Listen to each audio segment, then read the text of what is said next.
Halo, assalamualaikum warahmatullahi wabarakatuh. Ketemu lagi sama aku Flipper semuanya. Ini nungguin ya, mana teman-teman Flippers yang belum gabung.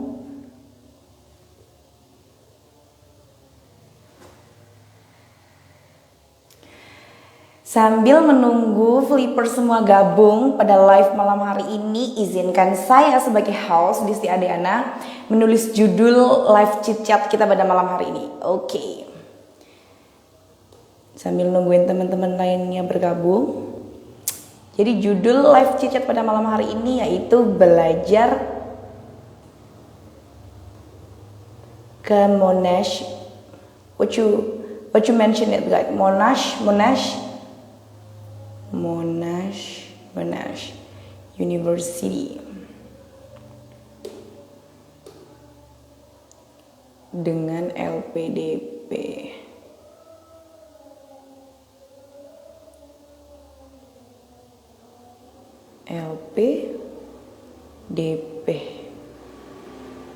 Halo yang baru bergabung. Saya ucapkan selamat datang di live chat di Flip English School Pare. Nih udah aku sematin ya, judul kita pada malam hari ini yaitu belajar ke Monash University dengan LPDP. By the way, how to spell that? Monash or Monash? Jadi setiap minggu nih Disti tuh gak sabar banget ngobrol depan teman-teman semuanya, membahas tentang seluk-beluk bagaimana cara mengeplay beasiswa. Excited banget bertemu, berbicara langsung dengan narasumber-narasumber yang memiliki pengalaman terkait dengan mengapply beasiswa. Jadi teman-teman semua ini juga harus selalu stay tune setiap minggunya, karena kita setiap minggunya akan membawa speakers yang berpengalaman di bidang beasiswa untuk ditanya jawab, memberikan informasi dan sharing-sharing ilmu seputar beasiswa. Nah, teman-teman, demikian karena animo terkait dengan informasi beasiswa di Flip English School Pare ini begitu positif dan baik, maka saya ingin membawa kabar berita yang menyenangkan untuk teman-teman semua, terutama untuk scholarship hunters yang sekarang sedang join live bersama Flip English School. Kalau Flip bulan ke depan rencananya akan memiliki program baru. Programnya terkait dengan mentoring beasiswa. Ini teman-teman ya yang bingung cari info beasiswa kemana aja, tanya sini. Nah, bisa langsung join ke program kita. Di program ini disebut dengan Complete Scholarship Guide. Complete Scholarship Guide itu merupakan lanjutan dari program Live Chit Chat with Flip English School Pare ini. Jadi karena teman-teman ini dirasa masih haus akan informasi seputar beasiswa, so Flip ini mencanangkan satu program yang itu tadi sudah saya sebutkan, Complete Scholarship Guide. Complete Scholarship Guide ini dibagi menjadi 4 sesi pertemuan, di mana teman-teman setiap minggunya teman-teman ini nanti akan diajarkan tentang segala macam persyaratan beasiswa. Di pertemuan pertama misalnya kita akan mengajarkan tentang how to write a good CV and how to get recommendation letter. Jadi teman-teman akan diajarkan gimana cara menulis CV akademik yang baik, bagaimana etika teman-teman meminta surat rekomendasi ke para rekomendator. Terus kemudian di pertemuan kedua kita akan mengajarkan mungkin bisa saja materi tentang bagaimana menulis motivation letter yang menarik. Terus kemudian di pertemuan ketiga kita akan membahas tentang bagaimana menulis studi plan. Teman-teman pasti bingung kan? Nah, kita akan ajarkan. Terus kemudian tips and trick interview, bagaimana etika teman-teman, gesture teman-teman, bahasa teman-teman, pertanyaan-pertanyaan yang sering diajukan di sesi interview, semuanya akan kita bahas di Complete Scholarship Guide. Jadi teman-teman update terus informasi mengenai program baru itu di official Instagram kami yaitu Flip English School Pare. Dan rencananya program itu akan mulai running atau mulai dijalankan tuh bulan depan. So tunggu apa lagi, teman-teman harus segera daftar atau registrasi. Nah nanti materi yang akan disampaikan dalam mentoring beasiswa itu akan kita sampaikan melalui Zoom meeting. Jadi teman-teman bisa langsung bertatap muka secara daring dengan pemateri yang sudah berpengalaman tentunya. Kita sudah siapkan beberapa speakers yang sudah ready memberikan informasi sharing tentang segala macam persyaratan beasiswa di Complete Scholarship Guide. Untuk informasi lebih lanjut, teman-teman mungkin bisa langsung hubungi admin kita. Nanti kita akan follow up dan jelaskan programnya itu berjalan seperti apa. Nah, mungkin terkait dengan info beasiswa itu bisa kita bahas di pertemuan live chat berikutnya, tapi teman-teman juga jangan lupa kalau Flip ini juga masih memiliki program-program bahasa Inggris, les bahasa Inggris yang lainnya, seperti kita punya program offline. Jadi teman-teman bisa langsung datang ke Kampung Inggris Pare, merasakan bagaimana kehidupan menjadi student of Pare, bangun pagi, antri kamar mandi di camp, terus kemudian ini sambil menjawab pertanyaan dari Flipper semua ya. Nih, ada pertanyaan dari Miss Kaniaf Zat. Aku baru kelas 2 SMA, bisa ikut nggak? Bisa banget Miss. Miss nih sekarang kan mumpung masih dini ya, persiapkan target-target Miss dan Mister semuanya. Kalau setelah lulus SMA ini ingin target beasiswa ke luar negeri atau dalam negeri, bisa join juga di program kita tersebut. Kita akan ajarkan bagaimana tata caranya seperti yang sudah saya jelaskan tadi. Sekali lagi saya ucapkan hai dan selamat bergabung di live chat with Flip Lingsu Pare. Hari ini sudah seperti yang saya sematkan di sini, judul kita adalah belajar ke Monash University dengan LPDP. Nah, pada malam hari ini kita akan berbicara langsung, menggali informasi sebanyak-banyaknya dari salah satu awardee LPDP. Beliau merupakan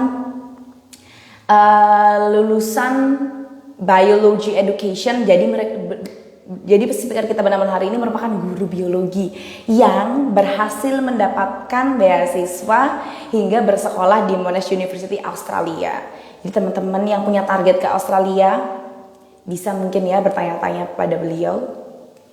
Dan mungkin saya sebutkan langsung ya, pembicara kita pada malam hari ini adalah Miss Ani. Teman-teman bisa manggil Miss Ani, merupakan mahasiswa yang sebelumnya mengambil bachelor di University of Makassar dengan jurusan pendidikan biologi. Sekarang beliau sedang lanjut sekolah S2 di Monash University. Nah, tanpa berlama-lama lagi, langsung saja kita undang Miss Ani untuk bergabung dengan kita pada malam. Komentar nanti saat live ini running, kita akan Q&A secara live. Jadi teman-teman yang kalau misalkan ada question pop up that on your mind, write down in the comment section below. Hai Miss. Hai. Selamat malam. Selamat malam Miss Disti. Halo, apa kabar Miss Ani? Alhamdulillah baik, sehat. Miss Disti gimana kabarnya?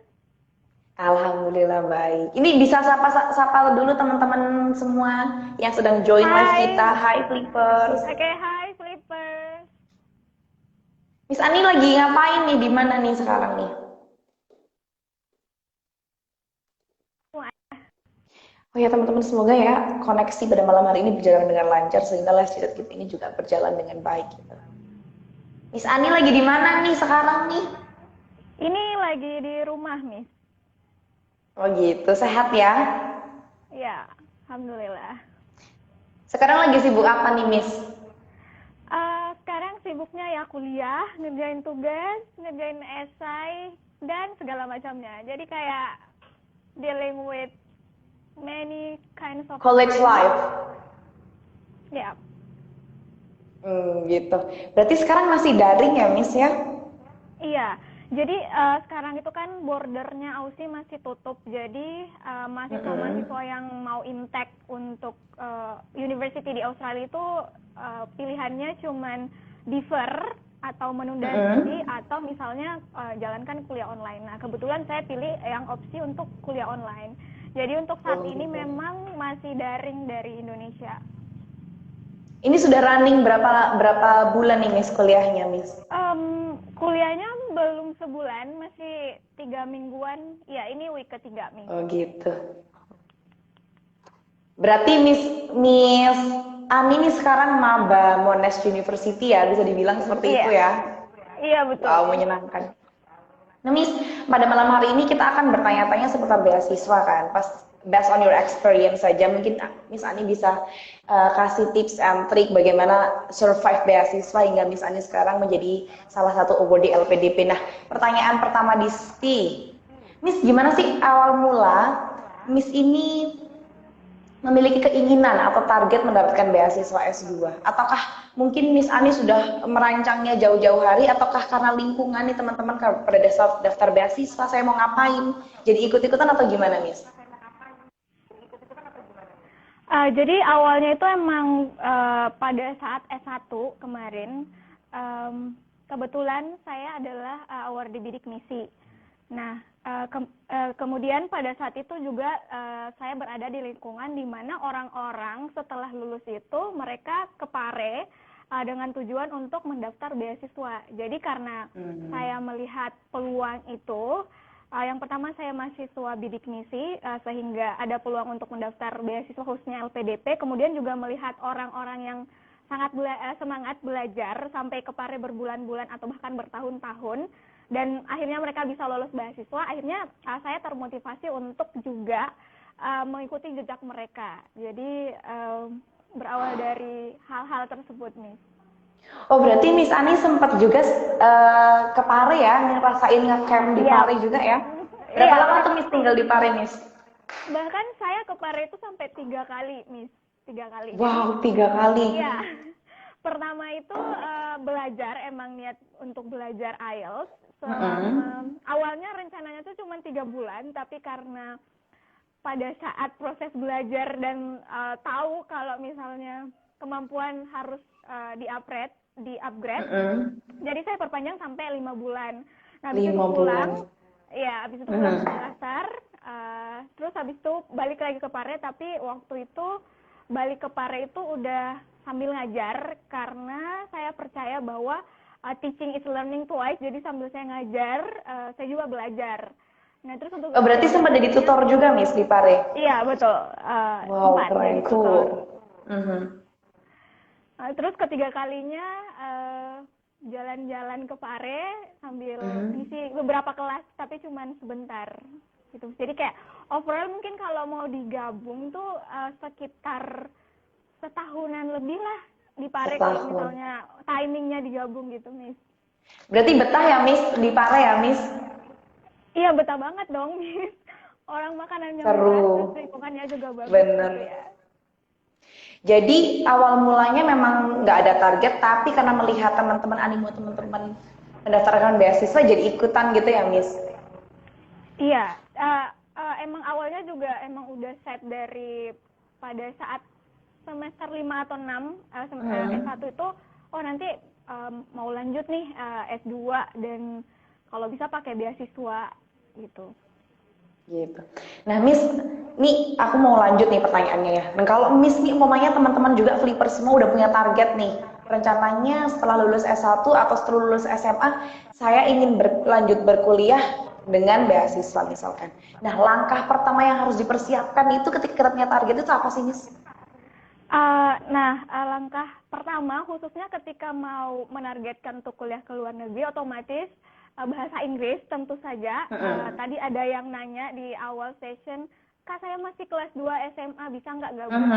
Justru bisa banget dong, karena dari pengalaman saya itu belajar bahasa Inggris setelah benar-benar lulus S1, itu benar-benar bisa dibilang mulai dari nol atau bahkan dari minus, sehingga agak lama gitu proses belajarnya. Sehingga teman-teman yang memang mau menargetkan untuk belajar atau kuliah di luar negeri, sebisa mungkin ya sedini mungkin mempersiapkan bahasa Inggrisnya. Itu tuh kayak hal-hal yang benar-benar, salah satu hal yang aku sesali adalah kenapa saya nggak belajar bahasa Inggris sejak dini gitu, sejak awal.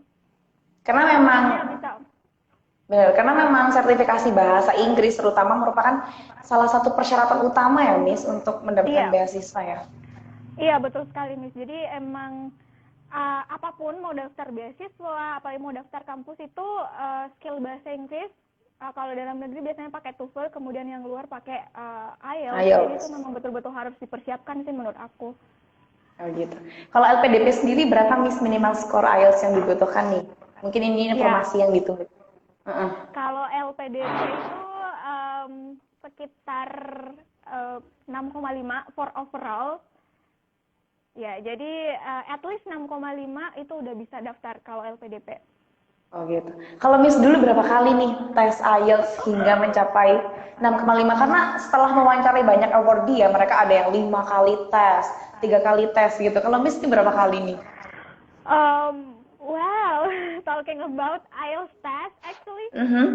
saya tes sampai 4 kali, 4 kali 4 baru kali. bisa mendapatkan persyaratan kampus gitu kan. Jadi awalnya tuh tes pertama saya gagal. Untuk Mhm. tes pertama kan harusnya saya untuk mempersiapkan beasiswa atau persyaratan LPDP yang minimal 6,5 itu. Nah, Mhm. tapi pada saat pertama kali tes, skor saya cuma 5,5 overall.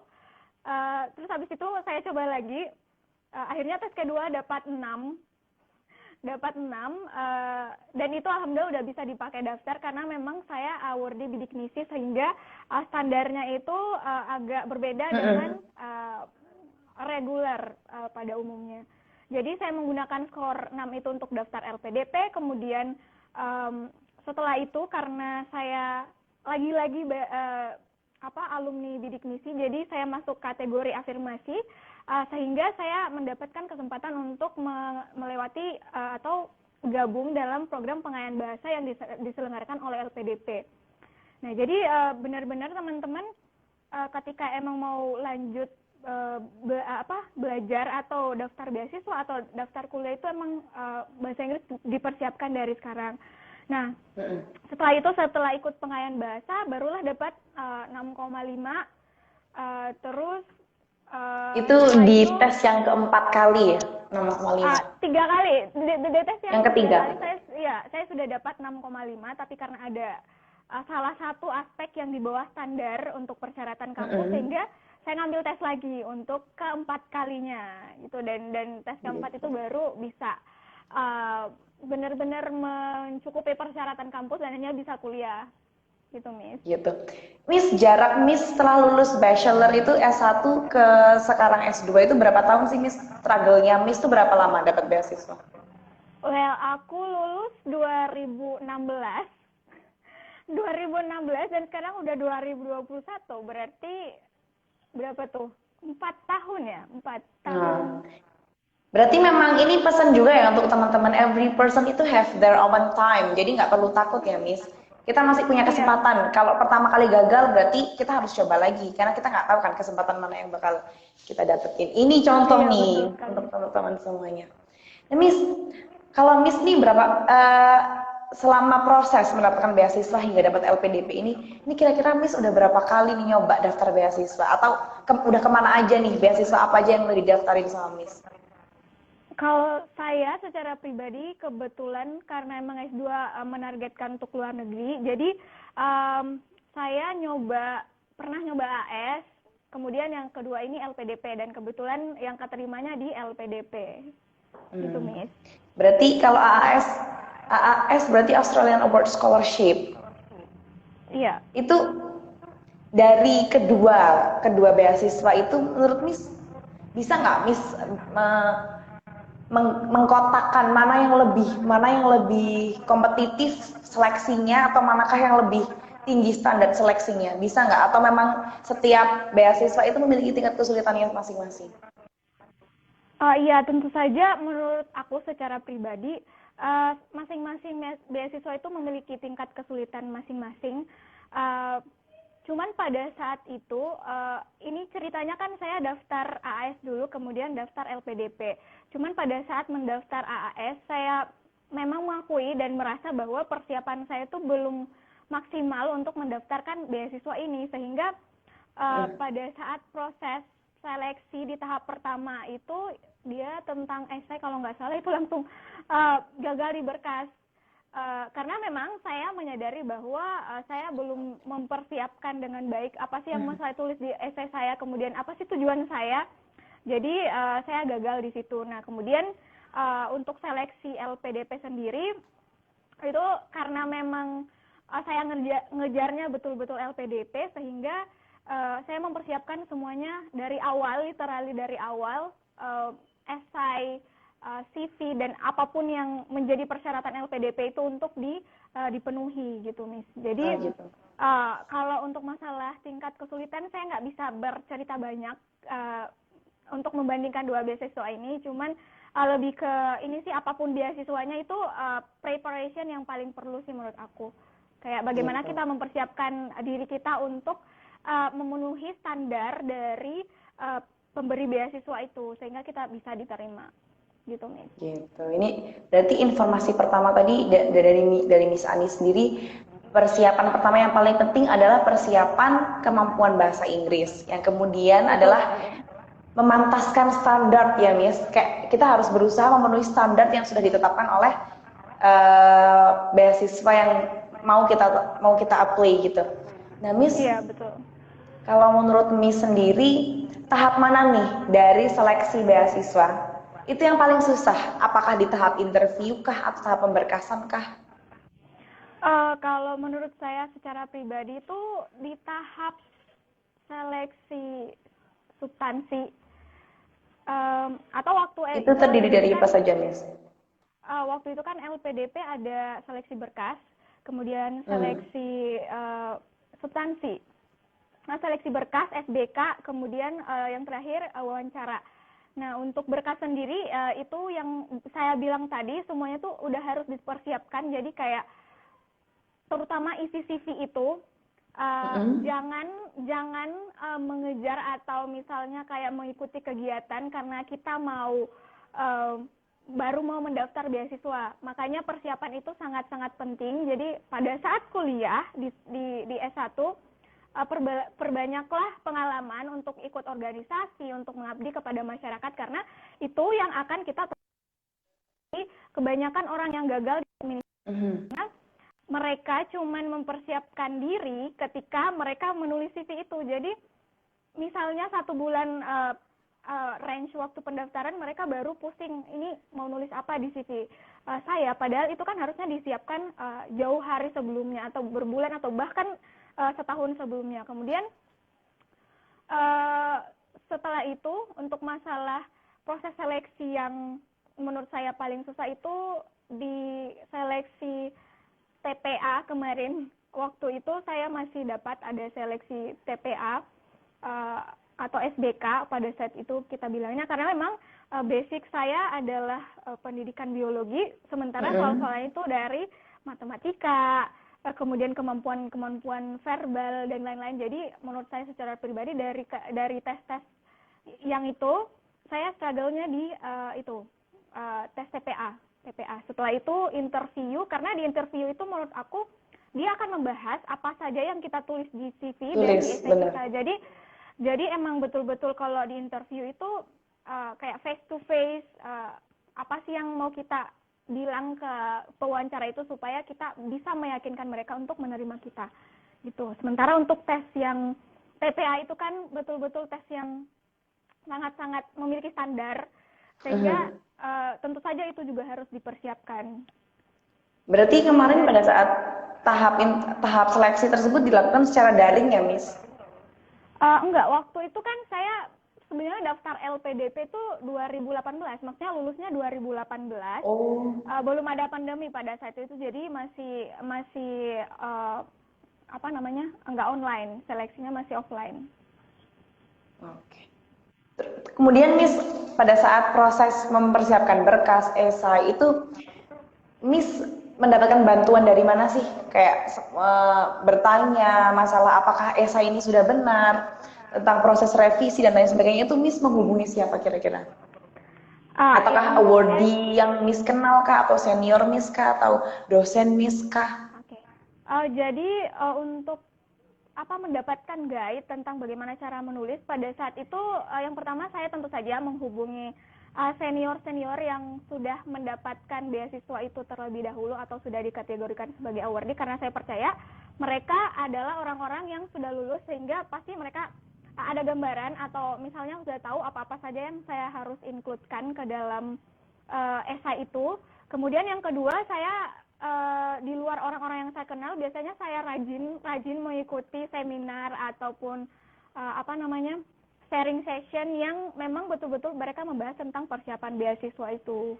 Jadi dengan begitu saya merasa mendapatkan banyak insight dari berbagai sisi. Kemudian juga kadang saya sharing ke orang-orang yang gagal beasiswa, karena bagaimanapun saya butuh perspektif mereka, kira-kira kenapa mereka gagal di beasiswa itu, sehingga saya bisa jadikan bahan evaluasi untuk persiapan saya gitu, supaya nggak ngulang kesalahan yang sudah terjadi gitu. Wow. Terus Miss, gimana tahap pemilihan atau tahap seleksi kampus mana yang Miss kemudian akan tuju hingga akhirnya pilihan itu terjatuh ke Monash University? Itu caranya gimana Miss? Mungkin tips ini bisa dicontoh teman-teman Flippers di rumah yang bingung nih, kira-kira kampus mana yang bakal jadi target mereka? Oke, jadi untuk pemilihan kampus itu sendiri, pertama make sure kalau kita tahu sebenarnya kita mau ngambil jurusan apa untuk our future master degree. Misalnya mau fokus ke pendidikan atau misalnya sains atau apapun itu. Jadi yang pertama betul-betul tahu dulu kita sebenarnya mau jurusan apa. Nah setelah itu, setelah tahu kita inginnya jurusan apa, barulah kita nyari list kampus yang menyediakan program studi itu. Nah jadi kalau saya secara pribadi melihat kampus dan memilih itu berdasarkan ketersediaan jurusan saya, kemudian saya juga membandingkan rating atau ranking dari universitas itu di jurusan itu, kemudian saya menentukan, karena biasanya juga orang kan memilih kampus itu berdasarkan negaranya. Misalnya, oh saya mau, karena saya mau ke Eropa sehingga saya mau ke kampus ini. Padahal kan sebenarnya menurut saya yang penting itu adalah kualitas kampus itu sendiri. Kemudian bagaimana sistem pendidikannya, apakah cocok dengan Indonesia atau tidak. Seperti itu. Maksudnya implementasi kurikulumnya, apakah ketika kita kembali nanti ke Indonesia, apakah yang kita pelajari di kampus itu cocok untuk diterapkan di Indonesia apa enggak. Seperti itu, Miss. Gitu. Berarti setelah melewati tahap seleksi kampus, akhirnya Miss memilih Monash University ini. Pertimbangannya apa, Miss? Sehingga memilih Monash University ini? Oke, kenapa Monash University? Yang pertama karena kalau jurusan education setelah saya mencari itu emang direkomendasikan untuk di Australia.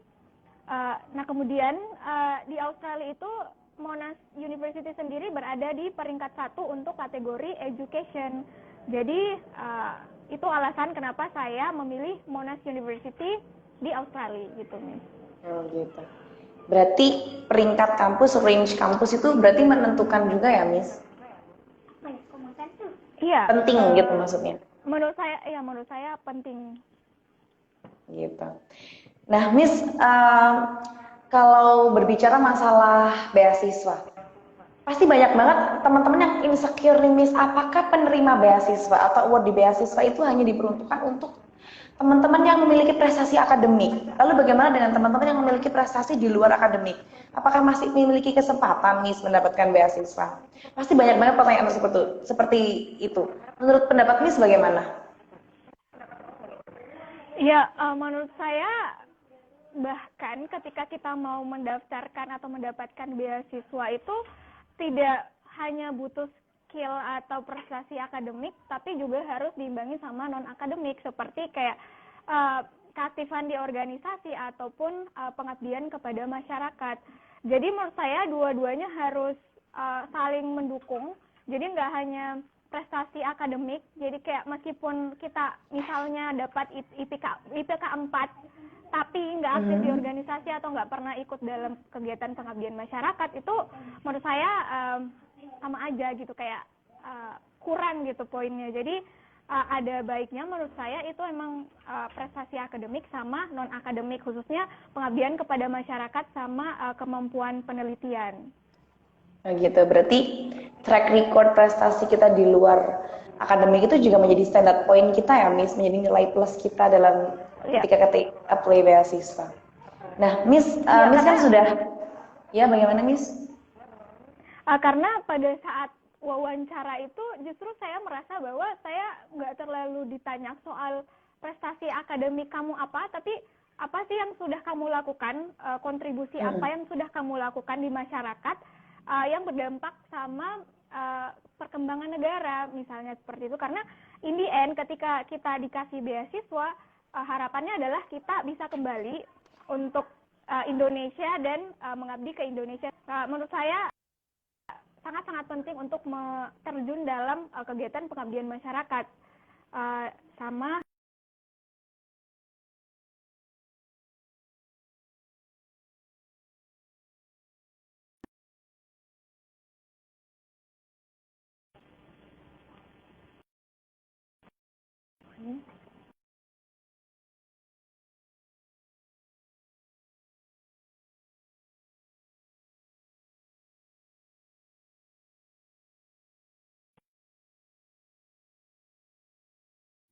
Dan kita akan berbagi ilmu bersama seputar beasiswa. Oke, Miss, can you hear my voice correct? Tadi jaringannya lagi jelek, jadi ini baru Iya. terhubung nih. Ya, Miss, silakan dilanjutkan. Gimana, Miss? Jadi ini menyambung apa yang disampaikan oleh Miss Ani. Kira-kira tips, Miss Ani punya nggak tips dan trik lolos interview? Interview ini menjadi salah satu sesi beasiswa yang jadi momok menakutkan ya mungkin bagi para player. Nah, menurut Miss Ani apa sih trik dan tipsnya sehingga teman-teman bisa lancar melakukan interview beasiswa?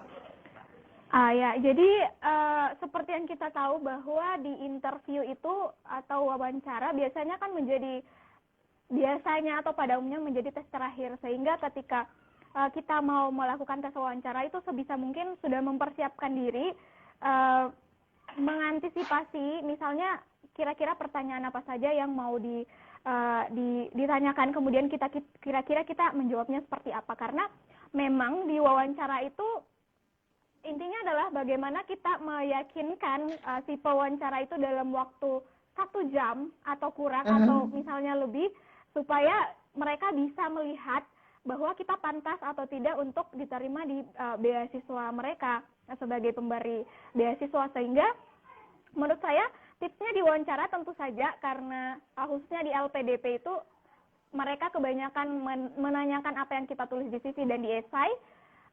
Jadi kita sebagai calon penerima beasiswa harus mengerti, paham apa sih yang kita tulis, bisa mempertanggungjawabkan apa yang kita tulis di esai. Kemudian yang kedua, tentu saja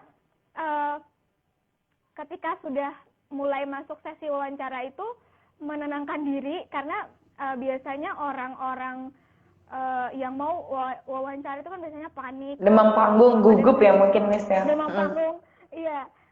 Jadi sebisa mungkin menenangkan diri sebelum masuk ke ruangan, sehingga pada saat proses wawancara apa yang mau kita sampaikan itu betul-betul sampai ke telinga atau pemahaman pewawancara. Jadi make sure kalau misalnya cara kita menyampaikan informasi itu tidak berbelat-belit.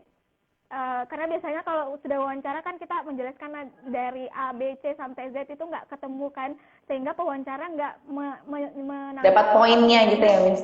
Iya, jadi make sure jawab dulu pertanyaan utamanya, baru dikasih penjelasan tambahannya. Ya sama lah kayak belajar IELTS, jadi kayak apa dulu topik utamanya, jawab dulu, habis itu dikasih penjelasan tambahan.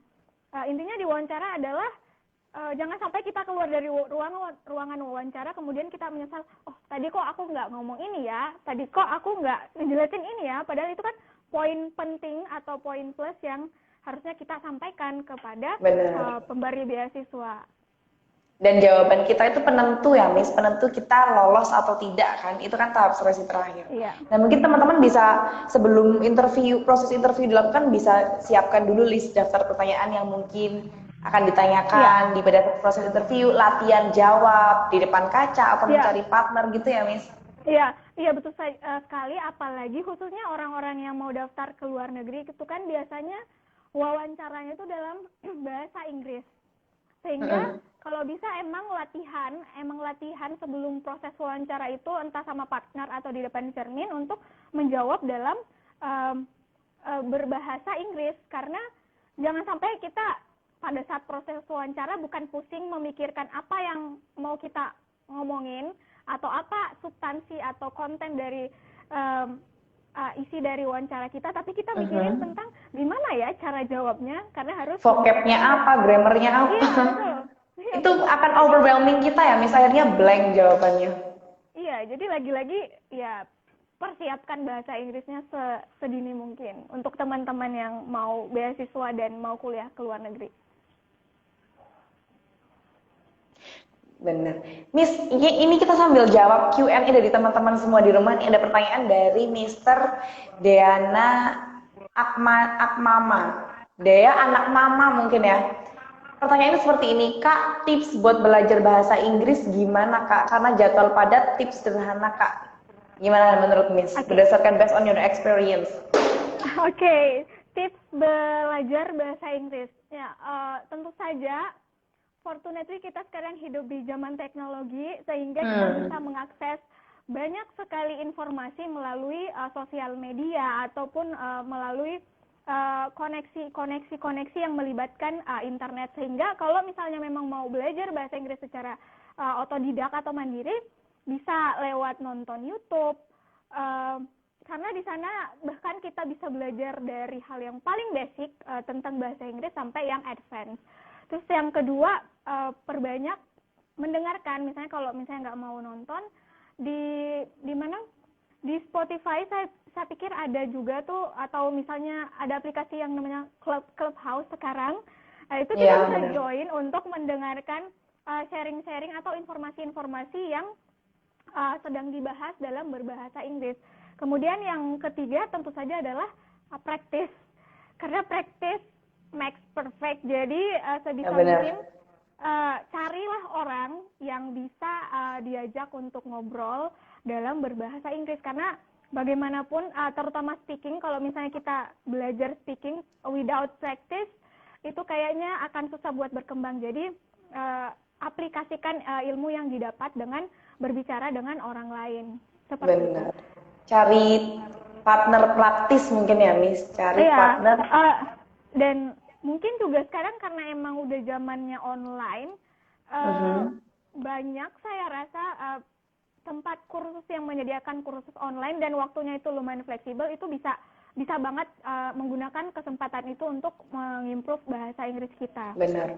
Jadi itu. Dan sekarang saya rasa juga banyak sumber-sumber yang mengajarkan short course pendek tentang bahasa Inggris. Salah satunya Flip. Teman-teman bisa langsung lihat konten-konten di Flips. Kami ajarkan beberapa trik-trik interview dan lain sebagainya. Teman-teman bisa langsung lihat di situ, dan belajar itu nggak harus lewat buku ya, Miss. Sekarang teman-teman bisa langsung gunakan kuota internet teman-teman, cek website, cari channel-channel belajar, gabung ke grup Telegram belajar bahasa Inggris. Itu sumbernya mungkin lebih dipermudah lagi. Nah, ini juga ada pertanyaan selanjutnya dari Mr. Gula-Gula. Izin bertanya, boleh. Apakah sertifikat TOEFL hanya achievement-nya saja yang dilampirkan, atau harus 3 dokumen yang kita dapat waktu kita tes TOEFL ITP? Nah, saya kurang paham tuh. Mungkin Miss punya pengalaman terkait dengan TOEFL? Ya, jadi di TOEFL itu ketika kita tes kan, apalagi misalnya skornya tinggi itu biasanya mendapatkan beberapa sertifikat. Ada sertifikat utama, ada sertifikat yang cuma mencantumkan skor, dan satunya lagi saya lupa apa namanya, tapi itu mendeskripsikan kemampuan bahasa Inggris kita berdasarkan skor yang kita dapat. Nah, menurut saya meskipun ada 3 sertifikat itu it's okay, cuman mencantumkan satu jenis sertifikat yang biasanya berukuran kertas A4 atau HVS, I'm not really sure, tapi cantumkan yang itu aja. Maksudnya yang lain itu kan sebenarnya cuma sertifikat apa ya, mendeskripsikan skornya. Jadi intinya ada nama, terus skornya berapa gitu, yang jelas. Cukup satu yang mencantumkan scores. Jadi nggak usah 3-3-nya, Mister. Nah, ini mungkin pertanyaan udah dijawab sama Miss Ani. Miss, boleh nggak berbagi what makes you survive dalam struggle mencari beasiswa ini? Pasti ada banyak banget faktor-faktor yang membuat Miss Ani mungkin down, mengalami keputusasaan, atau mengalami insecure, atau pada malam hari ini berpikir apakah aku bisa meraih mimpiku berkuliah di luar negeri. Pasti banyak dialami oleh teman-teman kita di luar sana. Nah, apa nih motivasi dari Miss Ani sendiri? Oke, biasanya tuh ada nih pepatah bijak yang bilang ketika kamu merasa lelah atau mau menyerah, coba deh ingat kembali kenapa kamu memulai. Jadi setiap kali saya misalnya merasa lelah, capek, overwhelmed, kayak, dan itu normal menurut saya sebagai That's normal? Yeah, that's really normal. Tapi ingat lagi deh, kenapa sih kita memulai untuk memperjuangkan hal itu. Jadi, misalnya saya nih, waktu itu saya gagal IELTS berkali-kali, dan kayak udah mau menyerah gitu ya, udahlah kayak masa gagal terus. Tapi saya ingat lagi perjuangan saya ketika dulu belajar IELTS sampai ke Pare itu, meninggalkan rumah, meninggalkan pekerjaan, banyak hal yang dikorbankan. Sampai di Pare itu saya ingat belajar berjam-jam dari pagi sampai malam. Itu bahkan sampai sempat sakit gara-gara belajar IELTS. Dan itu kayak menurut saya itu perjuangan yang betul-betul memorable. That's the real struggle. Ya, ketika sekarang kayak mulai mau menyerah. Nah, dulu kan saya pernah melewati masa-masa yang bahkan lebih sulit dari ini waktu saya memperjuangkan IELTS, sehingga ya udah itu buat saya untuk semangat lagi gitu, nggak boleh nyerah. Jadi kayak ingat perjuangan-perjuangan yang kita lewati pada saat dulu. Terus kalau saya secara pribadi sih waktu itu lebih ke ingat bahwa biaya yang dikeluarkan untuk tes IELTS dan belajar IELTS itu tidak sedikit. Jadi nggak boleh nyerah, pokoknya harus dapat skornya, harus dapat beasiswa gitu. Jadi kayak banyak pertimbangan orang untuk tidak menyerah, tapi menurut saya salah satunya itu. Jadi kayak jangan nyerah lah, kayak udah berjalan sejauh ini harus keep going, harus sampai ke tujuan akhir. Jadi ini senang banget sih saya dapat quotes dari Miss Ani. Jadi ketika teman-teman ingin menyerah, hold on. Ingat lagi apa target teman-teman dari awal gitu ya, Miss. Ingat orang tua, ingat waktu yang sudah dibuang untuk belajar dan lain sebagainya. Ini mungkin quotes ini bisa dipakai untuk para scholarship hunters di luar sana. Miss, pesan terakhir nih dari Miss Ani untuk para pejuang scholarship yang sekarang lagi mungkin overwhelmed juga ya, menghalamin gimana nih cara tulis esai, gimana nih apply dan lain sebagainya. Apa pesan terakhir dari Miss? Pesannya adalah ketika kita belajar, menurut saya tidak ada yang sia-sia gitu. Jadi kayak misalnya nih, teman-teman Flipper sekarang lagi belajar IELTS, struggle, lagi belajar bahasa Inggris, kemudian targetnya adalah mendapatkan beasiswa dan lulus beasiswa atau kuliah ke luar negeri, tapi pada akhirnya pun misalnya gagal, tidak ada yang sia-sia ketika kita sudah belajar. Karena misalnya teman-teman, banyak teman saya dulu waktu belajar bahasa Inggris yang targetnya untuk kuliah ke luar negeri, tapi pada akhirnya nggak bisa. Tapi ternyata jalan lainnya adalah mereka menggunakan skill bahasa Inggris itu untuk menjadi seseorang yang kompeten di tempat kerjanya. Jadi kayak mereka mendapatkan pekerjaan yang layak, mereka mendapatkan posisi di pekerjaan itu yang bagus.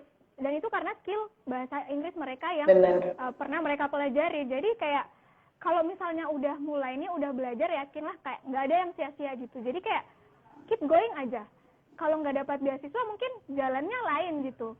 Kalau dapat beasiswa ya alhamdulillah, karena sesuai apa yang kita rencanakan. Jadi keep going aja.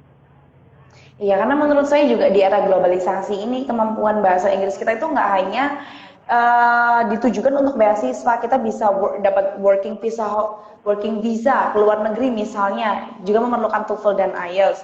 Terus teman-teman, kalau di era globalisasi ini kan perusahaan asing banyak nih datang di Indonesia, dan rekrutmen juga sumber daya manusianya juga rekrutmennya besar-besaran. Itu menjadi change untuk teman-teman masuk ke perusahaan tersebut dengan menggunakan kemampuan bahasa Inggris kita misalnya, seperti itu. Jadi nggak ada, bener kata Miss Ani, nggak ada yang sia-sia ketika kita belajar bahasa Inggris gitu. Nah mungkin itu aja Miss percakapan yang hari ini seru banget menurut saya dan terima kasih banget Miss Ani. Saya pun beruntung bisa berbagi ilmu dengan Miss Ani, mendapatkan banyak informasi seputar beasiswa. Nah, insya Allah semoga teman-teman semua di rumah dapat mengambil ilmu kita pada malam hari ini. Mencontoh Miss Ani nih yang jangankan TOEFL 1 kali, Miss Ani udah 4 kali daftar TOEFL, akhirnya dapat beasiswa hingga menjadi berstatus salah satu mahasiswa di Monash University. Nah, ini kira-kira kapan Miss pergi ke Australia, Miss? Yang real fly ke Australia? Ya, saya pun belum tahu karena belum ada kejelasan dari pemerintah Australia. Tapi harapannya semester depan lah, paling lambat itu udah bisa intake ke kampus untuk belajar secara offline bersama teman-teman yang lain. Benar. Jadi mungkin ya teman-teman semua di rumah juga kita terkait dengan pandemi ini, semoga pandemi ini segera berlalu. Teman-teman juga yang di rumah tetap patuhi protokol kesehatan. Teman-teman benar-benar kita harus saling membantu agar pandemi ini segera berakhir, kehidupan kita kembali normal. Miss Ani juga bisa langsung pergi ke Australia, dan teman-teman yang lagi postpone acaranya atau postpone karena pandemi ini kembali normal seperti sedia kala gitu ya mungkin ya Miss. Iya. Oke, Miss Ani, terima kasih untuk ilmu yang sudah dibagi dan waktunya bincang-bincang pada malam hari ini bersama Flipper semua di rumah. Saya kalau ada salah-salah kata dan perbuatan, mohon maaf yang sebesar-besarnya, Miss Ani. Semoga di lain kesempatan kita bisa ngobrol lagi. Iya. Mungkin waktu Miss Ani sudah pergi ke Australia, kita bisa undang lagi Miss Ani untuk menceritakan college life di Australia. Boleh Mungkin banget, boleh. Gitu. Jadi terima kasih teman-teman untuk waktunya. Teman-teman bisa melanjutkan aktivitas. Semoga ilmu kita pada malam hari ini bermanfaat ya Miss. Dan tetap semangat kata Miss Ani, jangan mudah menyerah. Ketika teman-teman ingin menyerah, ingat tujuan awal dari teman-teman tadi gitu. Jadi sekian dari kami berdua. Mungkin kita bisa lambaikan tangan dan say goodbye ya Miss. Have a good night everyone. Thank you. See you on the next live chat. Oh ya, saya mau ingatkan kalau record dari live chat ini kita akan upload di IGTV Flip English School Pare. Jadi teman-teman yang tadi ketinggalan bisa simak di IGTV kita. Baik, terima kasih Miss Ani untuk ilmunya. Thank you. See you. Sukses Miss Ani. Wassalamualaikum warahmatullahi wabarakatuh. Waalaikumsalam.